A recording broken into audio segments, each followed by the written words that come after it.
கர்த்தருடைய பரிசுத்த நாமத்திற்கு ஸ்தோத்திரம். தபசு காலத்தின் 34ஆம் நாளான இன்று தியானிக்கும்படியாக தெரிந்து கொள்ளப்பட்ட வேத வசனம் சங்கீதங்களின் புத்தகம் 123ஆம் சங்கீதம் 2ஆம் வசனம். சங்கீதம் 123:2. இதோ வேலைக்காரரின் கண்கள் தங்கள் எஜமான்களின் கையை நோக்கியிருக்குமா போலவும், வேலைக்காரியின் கண்கள் தன் எஜமாட்டியின் கையை நோக்கியிருக்குமா போலவும், எங்கள் தேவனாகிய கர்த்தர் எங்களுக்கு இரக்கம் செய்யும் வரைக்கும் எங்கள் கண்கள் அவரை நோக்கி இருக்கிறது. As the eyes of the servants look to the hand of their master, as the eyes of maidservant look to the hand of her mistress, so our eyes are on the Lord our God until he shows us mercy. பணியாளனின் கண்கள் தன் தலைவனின் கைதனை நோக்கியிருப்பது போல, பணிப்பெண்ணின் கண்கள் தன் தலைவியின் கைதனை நோக்கியிருப்பது போல, M கடவுளாகிய ஆண்டவரே, நீர் எமக்கு இறங்கும் வரை எம் கண்கள் உம்மையே நோக்கி இருக்கும். ஆமென். இன்றைய தியான வசனம் தாழ்மையுடனும் முழு நம்பிக்கையுடனும் தேவனை நோக்கி காத்திருப்பதை பற்றி மிகவும் ஆழமாக சொல்கிறது. தபசு காலத்தில் இந்த வசனம் நமக்கு மிக பெரிய ஆன்மீக பாடத்தை கற்றுக் கொடுக்கிறது. இது குறித்து சற்று ஆழமாக தியானிப்போம்.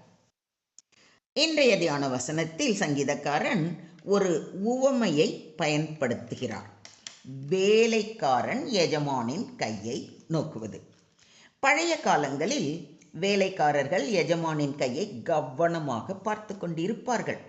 அவர் என்ன கட்டளையிடுகிறார், எப்போது உதவி தருகிறார், எப்போது பாதுகாப்பு தருகிறார் என்பதை எஜமானின் கை அசைவிலேயே கண்டு அதன்படி செய்வார்கள்.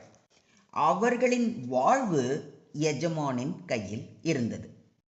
நம்முடைய வாழ்க்கையும் நம்முடைய எஜமானாகிய பரம தகப்பனின் கையில்தான் உள்ளது. என் காலங்கள் உமது கரத்தில் இருக்கிறது என்று சங்கீதக்காரன் கூறுவதை சங்கீதம் 31:15 வாசிக்கிறோம்.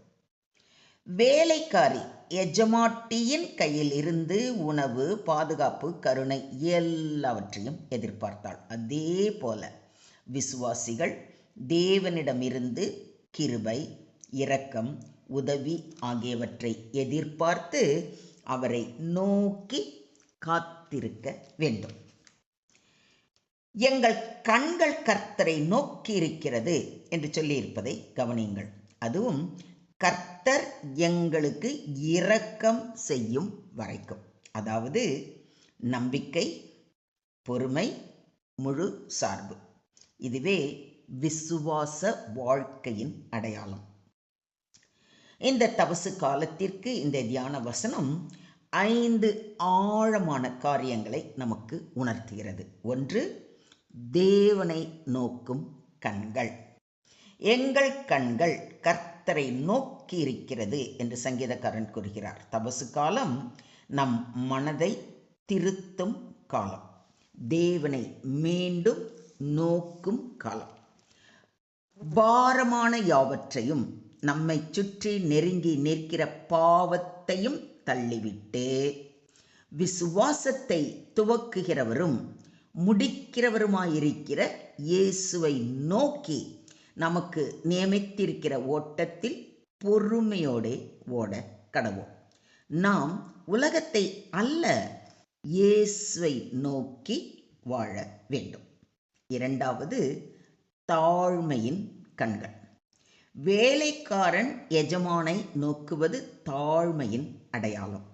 நாம் தேவனிடம் வரும்போது அகந்தை இல்லாமல் தாழ்மையுடன் வர வேண்டும். தாழ்மையான இருதயத்தை தேவன் ஆசீர்வதிக்கிறார். 3வது, பொறுமையுடன் காத்திருக்கும் கண்கள். இரக்க இரக்கம் செய்யும் வரைக்கும் என்று சொல்லப்பட்டிருப்பதை கவனிங்கள். அதாவது உடனடி பதில் இல்லாவிட்டாலும் நம்பிக்கையுடன் காத்திருக்க வேண்டும். கர்த்தருக்கு காத்திருக்கிறவர்கள் புதுபலன் அடைவார்கள், அவருக்கு காத்திருப்போர் வெட்கப்பட்டு போவதில்லை என்று வேதம் பல முறை வலியுறுத்தி இருப்பதை வாசிக்கிறோம். தமக்கு காத்திருக்கிறவர்களுக்கும் தம்மை தேடுகிற ஆத்துமாவுக்கும் கர்த்தர் நல்லவர்.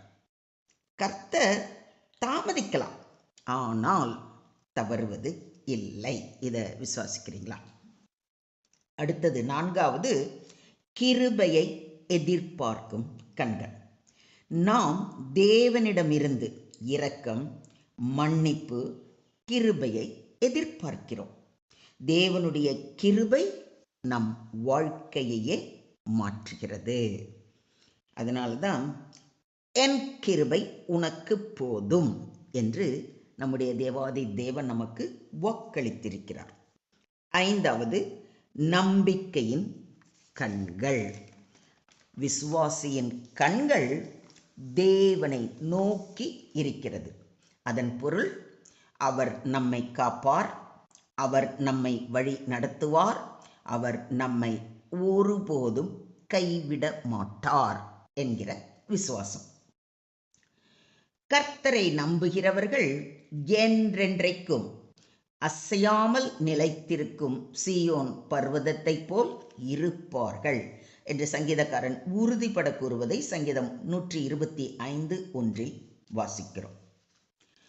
எனக்கு ஒத்தாசை வரும் பர்வதங்களுக்கு நேராக என் கண்களை ஏறெடுக்கிறேன், வானத்தையும் பூமியையும் உண்டாக்கின கர்த்தரிடத்திலிருந்து எனக்கு ஒத்தாசை வரும் என்ற உறுதியோடும் விசுவாசத்தோடும் அவர் பாதம் பணியும் காலம் இந்த தபசு காலம்.